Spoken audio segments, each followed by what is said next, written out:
Welcome back to the deep dive. Okay, let's unpack this.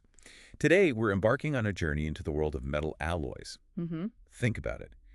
Every engineered product, from a simple soda can right up to a complex jet engine, relies on metals with very specific property. Exactly. The right properties for the right job.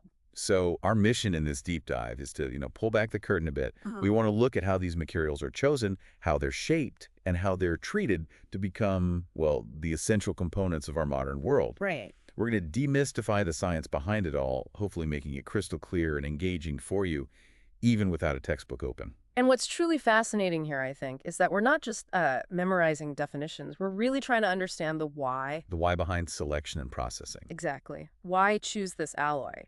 How do you engineer that incredible strength or maybe ductility or corrosion resistance into a material? So the big theme is how selection, fabrication, and those heat treatments, how they're all interconnected. They absolutely are. They all influence an alloy's final properties and, its suitability for a specific job. We'll explore the broad categories, but also some of the really nuanced details that make each metal unique. Okay, so let's jump right in then. The heavy hitters first. Ferrous alloys. The iron-based ones? Yep, these are your iron-based metals, and honestly, they are everywhere. We're talking steels and cast irons, Hmm. and their dominance, it's largely because iron is just so abundant, it's economical to produce, and it's incredibly versatile. It really is. Now, their main drawback often is susceptibility to corrosion, Yeah. rusting, basically. Right. But the sheer range of properties you could achieve just by tweaking the composition and the heat treatments, it's pretty Yeah, remarkable. let's start with steels. These are iron-carbon alloys, typically with relatively low carbon content, right? Less than 1%. Usually, yes, often much less. And they frequently have other alloying elements added in. Their mechanical properties are incredibly sensitive to both that carbon content and how they're heat treated later. Got it. And we sort of categorize them broadly. We do. You've got your plain carbon steels first. These are mostly iron and carbon, with just some residual impurities, maybe a little manganese. Okay. Then you have alloy steels, where specific elements, think chromium, nickel, molybdenum, are intentionally added to enhance certain properties. All right, let's dive deeper then. Low carbon steels. These have, like, less than 0.25 weight percent carbon, just a tiny amount. So that makes them softer. Relatively soft, yeah, and weaker compared to other steels, but they have outstanding ductility and toughness. Plus, they're machinable, weldable, and crucially, the least expensive. Okay. And where do we see these? Think everyday items. Car body panels, structural shapes like I-beams, pipelines, even tin cans. Their microstructure is mostly ferrite and pearlite, and they don't really respond to the heat treatments that form martensite. They get stronger mainly through cold working. Okay, makes sense. What about the next step up? HSLA. Right. High strength, low alloy, or HSLA steels. Still low in carbon, but they have small amounts of other elements added: copper, vanadium, nickel, molybdenum, maybe up to 10% total, but often much less. And those additions give them. Significantly higher strength than the plain low carbon steels. We're talking tensile strengths over 480 megapascals. And they still keep good ductility, formability, machinability, and often have better corrosion resistance too. So more heavy-duty applications. Exactly. Think bridges, towers, support columns in high-rises, pressure vessels, things that need that extra strength. Okay, next up. Medium carbon steels. More carbon now. Yep, typically 0.25 to 0.60 weight percent carbon. And these are the ones that are really heat treatable in the traditional sense. Meaning you can make martensite. Precisely. You heat them up into the austenite phase region, that's called austenitizing, then quench them rapidly and finally temper them. This forms tempered martensite, giving them much higher strength than low-carbon steels. But there's a trade-off. Always. They're less ductile and tough than the low-carbon varieties. Plain medium carbon steels also have fairly low hardenability, meaning it's hard to get that martensite transformation deep into the part. Adding elements like chromium, nickel, and molybdenum helps improve that hardenability. And these are used for. Parts needing a good balance of strength, wear resistance, and toughness. Things like railway wheels and tracks, gears, crankshafts, other high-strength structural components. And there's a naming system for these, right? Like 1060 steel. Yeah, the ACA four-digit system is common. For example, 1060 steel means it's a plain carbon steel, that's the 10, with about 0.60 weight percent carbon, that's the 60. Other numbers indicate different alloying elements. There's also the UNS system, but the four-digit one is quite prevalent. Okay, got it. More carbon still leads us to. High carbon steels, now we're talking 0.60 up to maybe 1.4 weight% carbon. These are the hardest, strongest, and least ductile of the carbon steels. So used when hardness is key. Absolutely. They're almost always used in a hardened and tempered condition. They have excellent wear resistance and can hold a sharp cutting edge. Often they contain elements like chromium, vanadium, tungsten, or molybdenum, which form very hard carbide compounds within the steel. Makes sense. So applications are things like, Cutting tools, dies for forming metal, knives, razors, hacksaw blades, springs, high-strength wire. Think tool steels. right, and finally the ones everyone knows, Hmm. stainless steels. The shiny ones. Haha, yeah. Their defining feature is corrosion resistance, right? That's the key. They need at least 11 weight% chromium. That chromium forms a very thin passive oxide layer on the surface that protects the metal underneath. Nickel and molybdenum are often added to enhance this resistance even further, especially in tough environments. And they come in different types too, based on microstructure. Correct. We classify them mainly as martensitic, ferritic, or austenitic. Martensitic stainless steels can be heat-treated to form martensite, making them quite hard and strong. Ferritic and austenitic types aren't typically hardened by heat treatment in the same way. They rely more on cold work for strengthening. The austenitic stainless steels, like the common 304 or 316L grades, generally offer the best corrosion resistance because they have high chromium and nickel content. They're also non-magnetic. Whereas the others are magnetic. Martensitic and ferritic stainless steels are magnetic, yeah. And uses for stainless. It seems like they're everywhere. They really are. Chemical and food processing equipment, cryogenic vessels, surgical tools, and biomedical implants, especially 316L for things like hip replacements, gas turbines, jet engine parts, cutlery. The list goes on. Okay, that's a great overview of steels. Now let's shift to cast irons. More carbon than steel, you said. Significantly more. Typically between 3 and 4.5 weight% carbon, plus often a fair bit of silicon. This high carbon content lowers their melting temperature compared to steel, which makes them flow really well into molds, perfect for casting intricate shapes. Right, but you said the way the carbon forms is critical. It's everything, really. It gets interesting because depending on the silicon content and how fast it cools, that carbon can either stay combined with iron as iron carbide cementite, which is Fe3C, or it can separate out as pure graphite. So cementite versus graphite. Exactly. High silicon and slow cooling promote the breakdown of cementite into iron and graphite. And if graphite forms, its shape dramatically affects the iron's properties. Okay, so let's break down the types based on that graphite shape. First up, gray iron. Gray iron is probably the most common type. If you looked at its microstructure, you'd see the graphite exists as interconnected flakes. Imagine like tiny, irregular cornflakes embedded in a matrix of ferrite or perlite. Yep. When it fractures, it follows these flakes, giving it a gray appearance. And those flakes. They act like little cracks or stress concentrators. This makes gray iron wet and brittle if you pull on it in tension, but it's surprisingly strong in compression when you squeeze it. And its standout feature is excellent damping capacity. Damping, meaning it absorbs vibrations. Exactly. If you look at a comparison, gray iron damps out vibrations much, much faster than steel. It just absorbs that energy.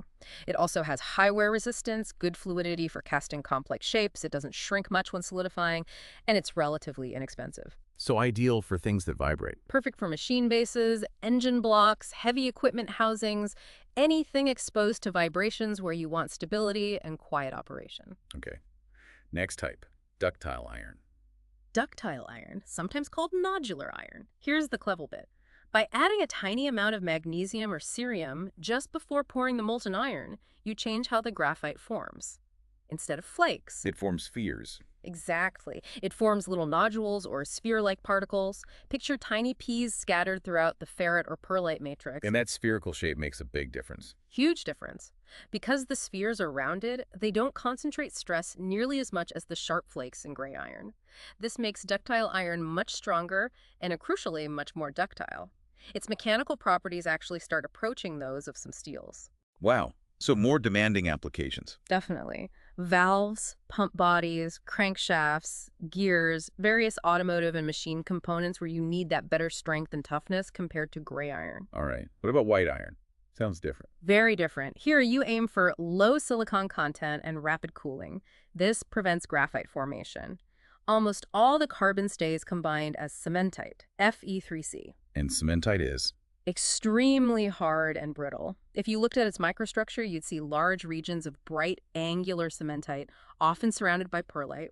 No dark graphite flakes or nodules. It fractures through the cementite, giving it a white, crystalline appearance. So super hard but brittle uses. Primarily where extreme wear resistance is needed, and brittleness isn't a major issue. Mm. Think rollers in rolling mills that shape metal, or liners for grinding mills. It's almost impossible to machine. It's also often used as an intermediate step to make another type. Which is? Malleable iron. You start with white iron castings, then you heat treat them for a long time, like days at high temperatures. And that does what? It causes the brittle cementite to decompose and the carbon to clump together, forming irregular clusters or rosettes of graphite. Imagine tiny, dark, sort of flower-like clumps, not flakes or perfect spheres. So it's making the brittle white iron malleable. Exactly. The resulting malleable iron has high strength and appreciable ductility or malleability. It's used for things like connecting rods, transmission gears, differential cases, pipe fittings, parts that need decent toughness. Interesting process. Is that all of them? One more relatively recent one worth mentioning, compacted graphite iron, or CGI. Compacted graphite. What shape is that? It's kind of intermediate between flakes and nodules. The graphite forms as short, stubby, interconnected, worm-like or vermicular shapes. Imagine short, thick worms or interconnected coral-like structures. So properties are intermediate too. Pretty much. CGI offers a great combination. Good thermal conductivity, better thermal shock resistance than gray iron, and lower oxidation at high temperatures. Its strength is similar to ductile iron, but its ductility is somewhere between gray and ductile iron. And where is CGI finding a home? In demanding applications where that balance is key, think modern diesel engine blocks, exhaust manifolds, brake discs for high-speed trains, places with high heat and stress. Okay, that covers the iron family pretty well. Let's switch gears entirely now and explore the non-ferrous alloys. So everything not primarily iron. Right.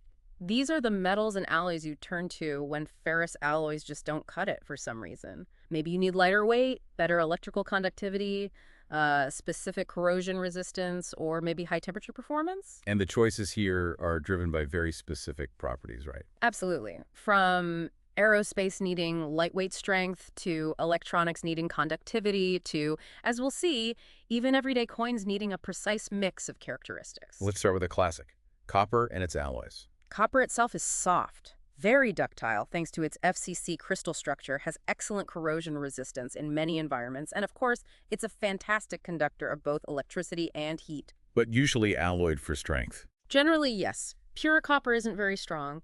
You strengthen it mainly through cold working or solid solution alloying. Common alloys include brasses, which are copper-zinc alloys. Brass instruments. Exactly. Those with lower zinc content are very ductile and easily cold-worked, used for costume jewelry, car radiators, cartridge casings, musical instruments. And bronzes. Bronzes are traditionally copper-tin alloys, but the term now covers copper alloyed with aluminum, silicon, or nickel too. They're generally stronger than brasses and have high corrosion resistance, used where you need good tensile properties. Any specialty copper alloys? Oh, yes. A really interesting group is the beryllium coppers. These can be heat treated for exceptionally high strength through precipitation hardening, which we'll talk about later. They also retain excellent electrical and corrosion properties, but beryllium makes them costly and requires careful handling. So niche applications. High-end niche, yes. Things like non-sparking tools for hazardous environments, springs, connectors, even some surgical instruments. Okay, moving on to another big one. Aluminum and its alloys. Lightweight is the key word here, right? Absolutely. Its density is only about 2.7 grams per cubic centimeter, roughly a third that of steel. That's huge for transportation and aerospace. What else does aluminum offer? High electrical and thermal conductivity, good resistance to atmospheric corrosion. It forms a protective oxide layer like stainless steel, but thinner, and it's highly ductile, again, FCC structure.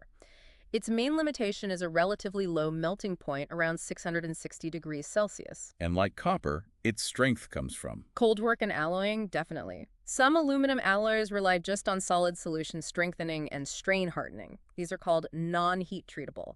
Others are designed for precipitation hardening, which can significantly boost their strength.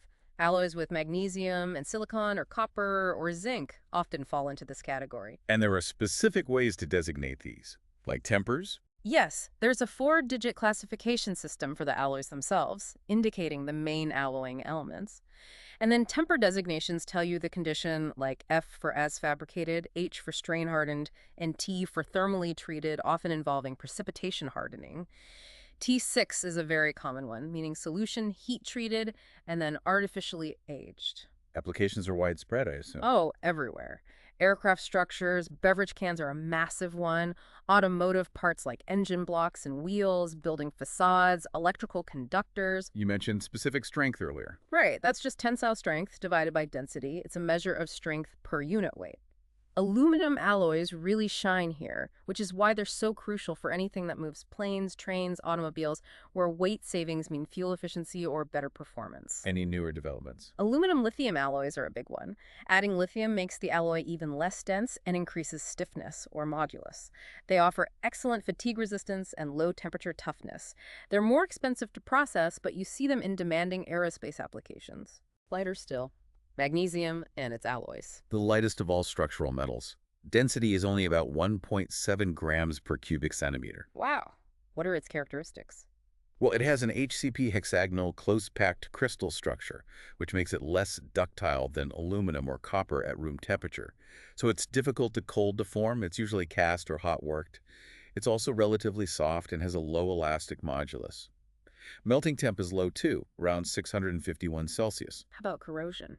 It's quite susceptible to corrosion, especially in marine or salty environments, but it actually holds up reasonably well in normal atmospheric conditions. Where do we find magnesium? Traditionally, aircraft and missile components where weight is absolutely critical, luggage frames sometimes, but increasingly it's replacing engineering plastics in things like chainsaw housings, automotive parts like steering wheels and seat frames, laptop cases, cell phones. Because it offers stiffness, it's recyclable, and the cost is becoming more competitive. Okay, let's talk titanium and its alloys. Relatively new. In the grand scheme of metals, yes. But truly remarkable materials. Low density again, about 4.5 GC meter alpha. So much lighter than steel, but heavier than aluminum or magnesium. But incredibly strong. Incredibly strong. Some alloys reach tensile strengths up to 1,400 megapascals. Combine that with the low density, and you get fantastic specific strengths, often better than aluminum or even some steels.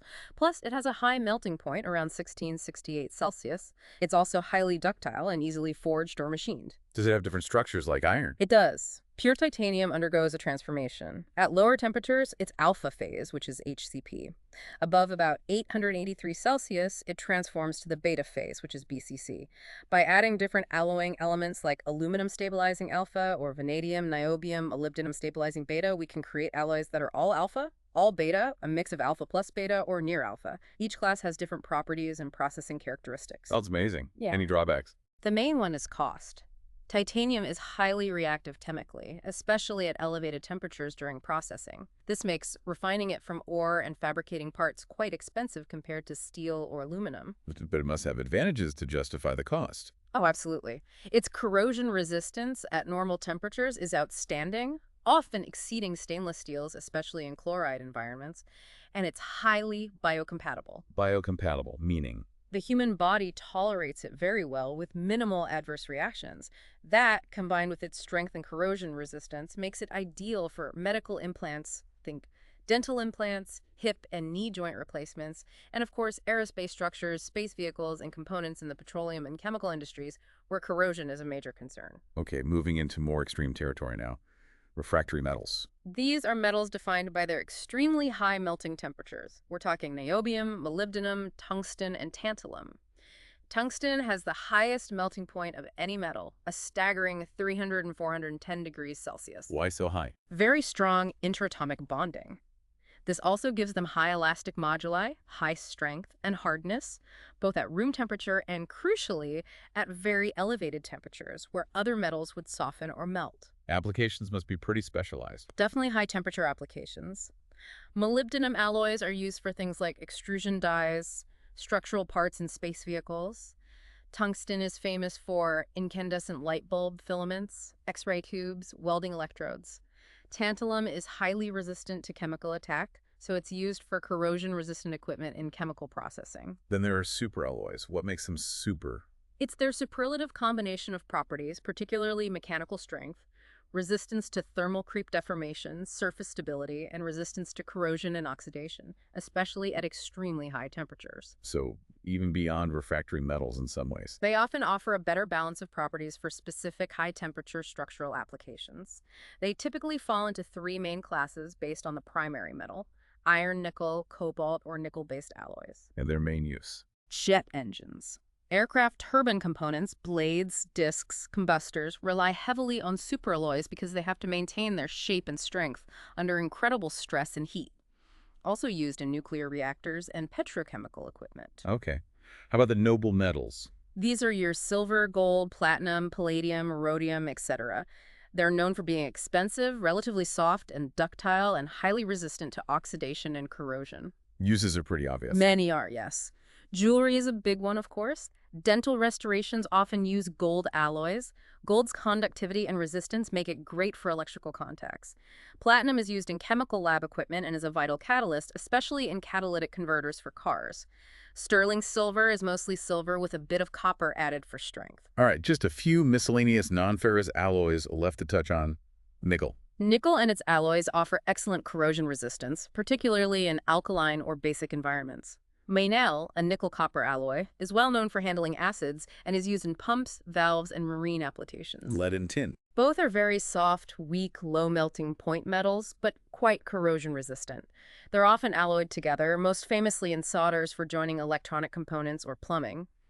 Lead is dense, used for radiation shielding, like X-ray shields, and in lead-acid batteries. Tin is non-toxic, used to coat steel for tin cans to protect food. Zinc. Also soft, low melting. Its biggest use by far is galvanizing steel coating steel with a layer of zinc to protect it from rusting through sacrificial protection. Zinc alloys are also die-cast into parts like carburetors, pumps, and padlocks. And zirconium. Zirconium and its alloys are quite ductile and have excellent corrosion resistance, especially to attack by high-temperature water and steam. Crucially, zirconium is practically transparent to thermal neutrons. Neutrons, it sounds like. Nuclear reactors, exactly. That transparency to neutrons and its corrosion resistance make it the primary material for cladding nuclear fuel rods in water-cooled reactors. Also used in chemical processing equipment where corrosion is severe. Wow, that's a huge range of non-ferrous metals. You mentioned coins earlier. Yes, the euro coins. A fantastic real-world example. It's not just about looks. Material science is key. How so? Each denomination uses different alloys or combinations specifically chosen for properties. For instance, the 1 and 2 euro coins are bimetallic. The outer ring might be nickel brass, the inner part copper-nickel. These different alloys provide distinct colors, but also specific electrical conductivity signatures. For security, like in vending machines. Precisely. It helps prevent counterfeiting. Other coins use alloys like Nordic gold, which is actually a copper alloy with aluminum, zinc, and tin chosen for its gold-like appearance, wear resistance, and non-tarnishing properties. The lower value coins might be copper-plated steel, balancing cost and durability. Even the antibacterial properties of copper play a role. It's a mini masterclass in materials selection for everyday objects. That's really cool. Okay, so we've picked our perfect alloy, whether it's steel, aluminum, titanium, whatever. Now, how do we turn that lump of metal into something useful? Fabrication. Right. Exactly. Fabrication is all about changing the shape and sometimes the properties of the metal. We're talking primarily about plastic deformation, physically forcing it into shape, or casting it from a molten state, and also some more advanced techniques. Let's start with those forming operations, the ones using plastic deformation. Right. This means applying stress that exceeds the metal's yield strength, causing it to permanently change shape. The key requirement here is that the metal must be ductile enough to deform without fracturing. Can do this hot or cold. You can. Hot working is when you deform the metal above its recrystallization temperature. What's the advantage of doing it hot? The metal is softer and more ductile at high temperatures, so you can achieve very large deformations with less force, less energy input. The metal effectively remains soft throughout the process because recrystallization counteracts strain hardening. Downsides. The high temperature causes oxidation or scaling on the surface, leading to material loss and usually a poorer surface finish and less precise dimensions compared to cold working. So cold working is done below the recrystallization temperature. Correct, often at room temperature. The big effect here is strain hardening. The metal gets stronger, harder, but less ductile as you deform it. Advantages of cold working. You get a much better surface finish, closer dimensional control, and the strain hardening enhances the final mechanical properties, like strength. Okay, what are some common forming techniques? You mentioned figures earlier. Yeah, there are several key ones. First is forging. This involves shaping metal, usually hot, by applying compressive forces either through successive blows like a blacksmith's hammer or by squeezing it between dies. Like making a wrench. Exactly.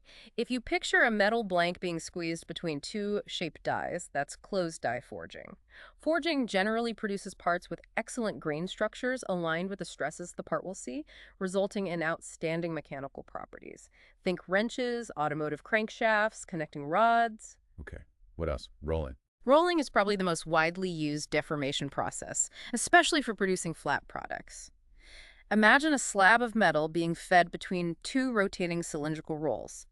As it passes through, the gap between the rolls is smaller than the incoming thickness, so compressive stresses squeeze the metal, reducing its thickness and increasing its length. Making sheets and plates. Yes, hot rolling produces slabs, billets, plates. Cold rolling is then often used to produce thinner sheet, strip, and foil with bill finish and properties. You can also use grooved rolls to create structural shapes like I-beams or railroad rails. Makes sense. How about extrusion? Extrusion is kind of like squeezing toothpaste from a tube, but with metal. A billet of metal, usually heated, is placed in a chamber and forced through a die orifice by a ram applying high pressure. So the metal comes out with the shape of the die opening. Precisely. It produces parts with a constant cross-section like rods, bars, tubing, and complex architectural shapes. And drawing, is that similar? It achieves a similar result reducing cross-section, but the mechanics are different. Drawing involves pulling the metal through a tapered die opening using a tensile force applied to the exit side. Think of pulling a thick rod through progressively smaller dies to make wire, or drawing tubing. The cross-section is reduced, and the length increases. Okay, so that's shaping by deformation. What about casting? Casting is fundamentally different. You start with molten metal, pour it into a mold cavity that has the desired shape, let it cool and solidify, and then remove the solidified part. When would you choose casting over forming? Several reasons. If the final shape is very complex or intricate, casting might be the only feasible way to make it.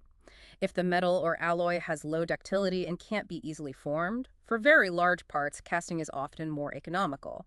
And sometimes it's just the cheapest overall manufacturing method for a given part. What are some common casting techniques? Sand casting is probably the most common and versatile. You make a mold out of packed sand using a pattern or replica of the part. It's usually a two-part mold, cope and drag.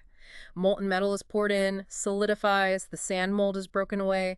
Good for complex shapes, large parts, and relatively inexpensive. Think engine blocks, cylinder heads, pump housings, fire hydrants. Okay, die casting. Die casting uses a permanent mold, usually made of steel, called a die. Liquid metal, typically lower melting point alloys like zinc, aluminum, magnesium, or copper alloys, is forced into the die cavity under high pressure. It solidifies quickly, it's very rapid, economical for large production volumes of small to medium-sized parts, and yields good dimensional accuracy and surface finish. How about very detailed parts? Jewelry. That often uses investment casting, also known as the lost wax process. It's quite clever. You start by making a pattern of the part out of wax or plastic. This pattern is then coated with a refractory ceramic slurry, which hardens to form a mold. The mold is heated, melting out the wax pattern, hence lost wax, leaving a precise cavity. Molten metal is poured in. You can achieve very high dimensional accuracy, intricate detail, and excellent surface finish. It's used for jewelry, dental crowns, gas turbine blades, jet engine impellers, parts where precision is critical. It can be used with high melting point alloys, too. Any other casting methods? Lost foam casting is similar to investment casting, but uses a polystyrene foam pattern. The foam pattern is packed in sand, and when molten metal is poured in, the heat vaporizes the foam, and the metal fills the space. It's simpler, faster, and can reduce waste compared to some other methods, used for things like automobile engine blocks. And continuous casting is a highly automated process used primarily for steel, where molten metal is cast directly into a continuous strand of a simple shape, like a slab or billet, which is then cut to length for further processing, like rolling. It leads to more uniform properties. Got it. Are there other fabrication methods besides forming and casting? Yes, a couple of important ones. Powder metallurgy, or PM, involves taking metal powders, compacting them into a desired shape in a die under high pressure, and then heating the compacted piece called sintering below its melting point. Sintering does what? It causes the powder particles to bond together, densifying the part and increasing its strength. PM is great for making parts from metals with low ductility or very high melting points that are hard to cast or form. It's also good for complex shapes requiring close tolerances, often eliminating the need for machining. Think self-lubricating bearings, gears, automotive parts. And welding, of course. Welding is crucial for joining two or more metal parts together permanently. It usually involves melting the materials at the joint, often with the addition of a filler metal, to form a strong metallurgical bond upon cooling. You mentioned the heat-affected zone, the HAZ. Right, this is critical. When you weld, you obviously melt the metal right at the joint, but the heat flows out into the base metal nearby. This region, the heat-affected zone, HAZ, doesn't melt, but it gets hard enough for its microstructure and properties to change significantly due to the heating and cooling cycle. What kind of changes? All sorts. You might get grain growth, recrystallization if it was cold worked, phase transformations like unwanted martensite formation in some steels, or sensitization in stainless steels, which reduces corrosion resistance. Residual stresses can also build up. Understanding and controlling the HAZ is vital for weld integrity. If you picture a cross-section of a weld, you see the fused weld metal, and then this distinct HAZ band on either side before you get to the unaffected base metal. Any advanced welding techniques? Laser beam welding is a good example. It uses a highly focused, high-energy laser beam as the heat source. It's non-contact, very fast, generates a narrow weld with a minimal HAZ, is highly precise, and produces strong welds. Widely used in automotive manufacturing, electronics, and medical devices. Okay, this leads us nicely to the really cutting-edge stuff, 3D printing or additive manufacturing. Yeah, this is a huge area now, a real game changer for metals, not just plastics. So remind us, what is additive manufacturing fundamentally? It's building a three-dimensional object, layer by layer, directly from a computer-aided design, CAD model. Instead of starting with a block of material and removing what you don't want, subtractive manufacturing, you're adding material only where it's needed. That sounds efficient. It can be incredibly efficient in terms of material usage, often producing far less waste. The other big advantages are the ability to create incredibly complex geometries that would be impossible or prohibitively expensive to make otherwise, the ease of producing customized, one-of-a-kind products, and potentially much shorter lead times from design to finished part, especially for prototypes or small runs. Are there drawbacks? Currently, yes. For large production volumes, traditional methods are often still cheaper and faster. The range of available materials, colors, and surface finishes is still more limited than traditional methods, although it's expanding rapidly. Achieving consistent mechanical properties comparable to wrought or cast materials can sometimes be challenging, and reproducibility can be an issue. How does the process generally work? You mentioned CAD. Right. It starts with a 3D digital model, maybe created in CAD software or from scanning an existing object. Then special slicer software takes that model and digitally cuts it into very thin horizontal layers, generating instructions for the 3D printer. The printer then follows these instructions, building the object layer by sequential layer. Finally, there's usually some post-processing needed, like removing support structures or surface finishing. And how do you 3D print with metals? There are a few main approaches. One is direct energy deposition, or DED. Picture a nozzle, often mounted on a robotic arm, moving around and depositing molten metal, or depositing metal powder or wire, which is then immediately melted by a focused energy source, like a laser or an electron beam, right at the point of deposition. It's somewhat analogous to robotic welding, building up the part bead by bead, layer by layer. Okay, what's the other main method? Powder bed fusion, or PBF. This is maybe more common for high-precision metal parts. Here, you start with a flat bed covered by a thin, uniform layer of fine metal powder. A high-power laser or electron beam then selectively scans across the powder bed, melting and fusing the powder particles together only in the areas corresponding to the part's cross-section for that layer. The build platform drops down by one layer thickness, a roller or blade spreads a new thin layer of powder over the top, and the laser or electron beam fuses the next layer onto the previous one. This repeats hundreds or thousands of times. The unfused powder surrounding the part acts as a support during the build and is typically recovered and reused afterwards. Where are these metal 3D printing techniques being used? They're making huge inroads, especially in high-value sectors like biomedical and aerospace. Think complex, lightweight bracketry for aircraft, intricate internal channels and fuel nozzles for jet engines, custom orthopedic implants like hip cups or spinal fusion cages, perfectly matched to a patient's anatomy. People have even 3D printed entire car chassis, though that's more experimental. It opens up incredible design possibilities. Amazing stuff. Okay, one last major topic. Thermal processing of metals. Using heat to change properties. Right. We've touched on heat treatment already, but this section dives deeper into how carefully controlled heating and cooling cycles can fundamentally alter a metal's microstructure and consequently its mechanical properties. It's about achieving a specific desired outcome, maybe making it softer or harder or tougher. Let's start with annealing processes. What's the general idea? Annealing is a generic term for a heat treatment that involves heating the metal to a specific elevated temperature, holding it there for a certain time, called soaking, and then cooling it back down, usually slowly. What are the goals of annealing? Primarily three things: to relieve internal stresses built up from prior processing, to increase softness, ductility, and toughness, or to produce a specific desired microstructure for later processing or for the final application. The exact temperatures, times, and cooling rates depend on the metal and the specific goal. You mentioned stresses. Yeah. Residual stresses can be introduced by plastic deformation, non-uniform cooling after casting or welding, or even phase transformations. These internal stresses can cause warping, distortion, or even premature failure. Stress relief annealing, typically a lower temperature anneal, is done specifically to reduce these stresses without significantly changing the overall microstructure or hardness. How about making it softer after cold working? That's often called process annealing. It's used to negate the effects of strain hardening, making the metal soft and ductile again so that you can perform further cold deformation without crowding it. It involves recovery and recrystallization. Now, for ferrous alloys, steels, annealing gets more specific, involving those phase diagrams. Exactly. The iron-iron carbide phase diagram is key here, particularly the critical temperatures like A1, the eutectoid temperature around 727 degrees C, and the upper critical temperatures A3 and atomo, which mark the boundaries of the austenite phase field. Different annealing treatments for steel are defined relative to these temperatures. Like normalizing. Normalizing is common for steels. You heat the steel into the austenite region above A3 or acneo to dissolve the existing structure, then cool it somewhat faster than a full anneal, typically just by letting it cool in still air.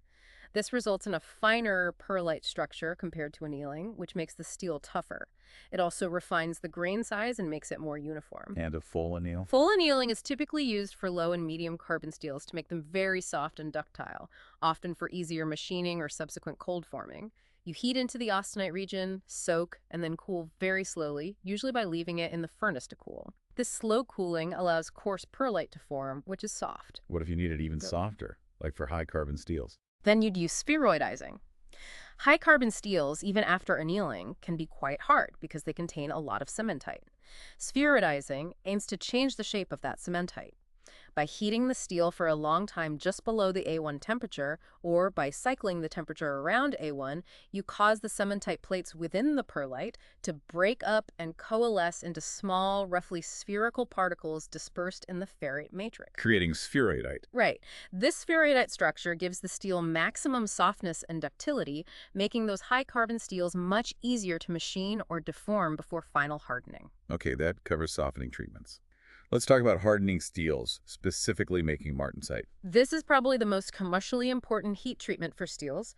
The goal is to heat the steel to form austenite, then quench it, cool it rapidly fast enough to avoid forming perlite or bainite, and instead transform directly into martensite, a very hard and brittle phase. But martensite itself is too brittle. Usually, yes. So the hardening process is almost always followed by tempering, which is reheating the martensitic steel to a lower temperature to increase its toughness and ductility, inevitably sacrificing some hardness and strength. The final properties depend heavily on the tempering temperature. Now, getting that martensite isn't always straightforward, right? Especially in larger parts. Correct. Uniform cooling throughout a part is practically impossible. The surface always cools faster than the center. So the success of forming martensite depends on three main factors: the alloy composition of the steel, the type and severity of the quenching medium, and the size and shape of the part itself. We'll talk composition first. Hardenability. Hardenability is a crucial concept. It refers to the ability of a steel alloy to be hardened by forming martensite as a function of depth. It's not the maximum hardness the steel can achieve, that depends mostly on carbon content, but rather how deeply into the part that hardness can be achieved for a given quench. A steel with high hardenability can form martensite throughout a thick section, while one with low hardenability might only form martensite near the surface. How do you measure this? The Jomini test. The Jomini end quench test is the standard method. You take a standard-sized cylindrical bar of the steel, heat it uniformly to the austenitizing temperature, and then quickly place it in a fixture where a controlled jet of water sprays only onto the bottom end face. So one end cools really fast. Exactly. The quenched end experiences a very rapid cooling rate, while the cooling rate progressively decreases as you move up the length of the bar away from the water jet. After it's cooled, you grind a flat surface along the length and measure the Rockwell hardness at regular intervals starting from the quenched end. And plotting that gives the hardenability curve. Precisely. You plot hardness versus distance from the quenched end.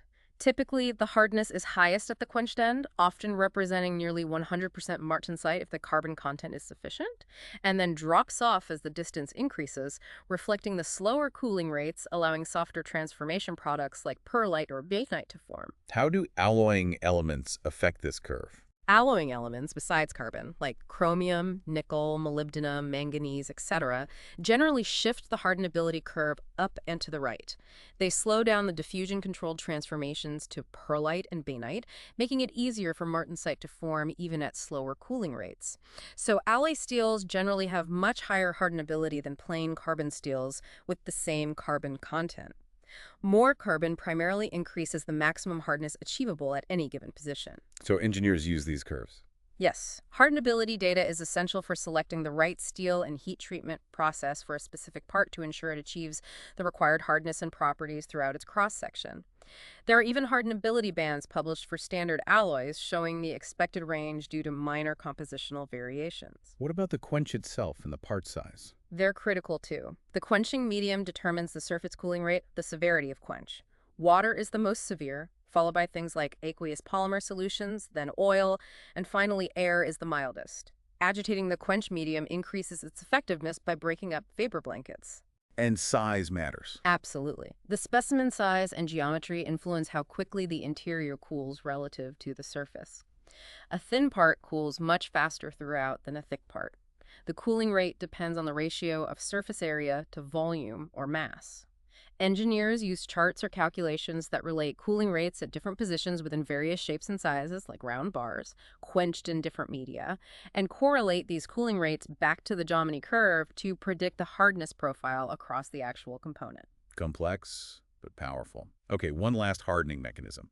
Precipitation hardening. This isn't just for steels, right? Correct. Precipitation hardening, also called age hardening, is a mechanism used to strengthen many non-ferrous alloys, like aluminum, copper, magnesium, and titanium alloys, as well as some stainless steels. It's a completely different mechanism than martensite formation. What's the core idea? It involves forming extremely small, uniformly dispersed particles of a second phase called precipitates within the original matrix phase. These tiny particles act as obstacles to dislocation movement, significantly increasing the strength and hardness of the alloy. How do you create these precipitates? Does it need a specific type of alloy? Yes, it requires a specific feature in the phase diagram.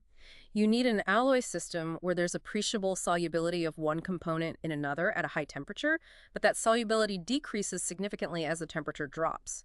Think of a phase diagram showing a single-phase region at high temperature, bordering a two-phase region at lower temperatures. And it involves heat treatments. Two main heat treatments are required. First is solution heat treatment. You heat the alloy into that high-temperature single-phase region, let's call it alpha phase, and hold it there long enough for all the solute atoms, let's say element B, to dissolve uniformly into the solvent matrix, forming a homogeneous solid solution. Then you rapidly quench the alloy down to a lower temperature, often room temperature. This rapid cooling traps the solute atoms in a supersaturated solid solution. There's more solute dissolved than the equilibrium solubility allows at that lower temperature. At this stage, the alloy is usually relatively soft and weak.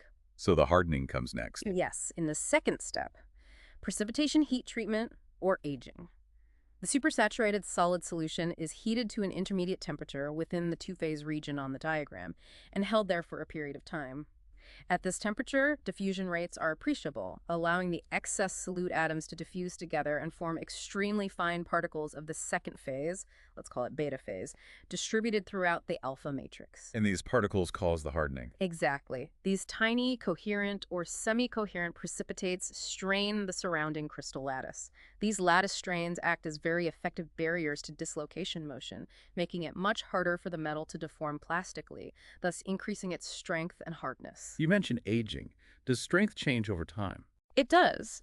If you plot hardness or strength versus the logarithm of aging time at a given temperature, the strength typically increases, reaches a peak value, and then gradually decreases if aged for too long. This decrease after the peak is called overaging. Why does it overage? As aging continues, the small precipitates tend to grow larger and less numerous, and they may lose coherency with the matrix. Larger, incoherent particles are less effective at impeding dislocations, so the strength drops. Higher aging temperatures accelerate the whole process. You reach peak strength faster, but the peak strength might be lower, and overaging happens sooner.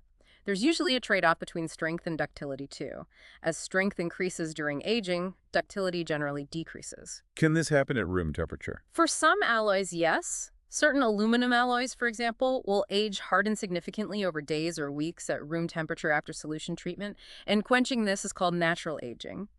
Others require heating to an elevated temperature to precipitate effectively in a reasonable time that's artificial aging. Can you combine this with cold work? Yes. Sometimes optimal properties are achieved by solution heat treating, quenching, then cold working the relatively soft, supersaturated solution, and finally precipitation heat treating. The cold work introduces dislocations which can sometimes accelerate the precipitation process and contribute additional strengthening. Fascinating how much control heat gives us. So let's try to wrap this up. What's the big picture takeaway here? Well, I think what we've seen is that whether you're talking about a simple steel bolt or a highly complex aerospace component made from a superalloy or titanium, understanding the interplay between the alloy's composition, how it's fabricated or shaped, and the thermal treatments it receives is absolutely crucial. Right, they all work together. They really do. And these processes range from ancient crafts like casting, which we've refined over millennia, to the absolute cutting edge of materials processing like metal 3D printing.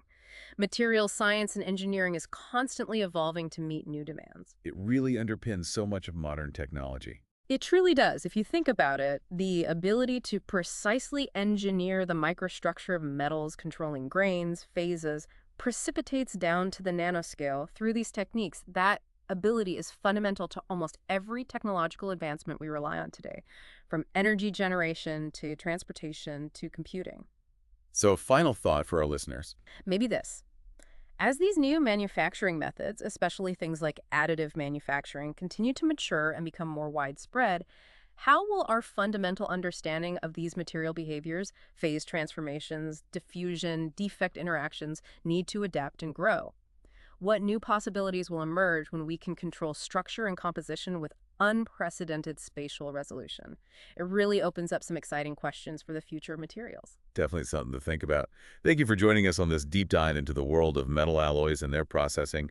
We hope you feel a little more well-informed and maybe a lot more curious about the materials that shape our world. Hope so. This deep dive was brought to you by the Last Minute Lecture Team, helping you get smart, fast. Until next time, keep learning.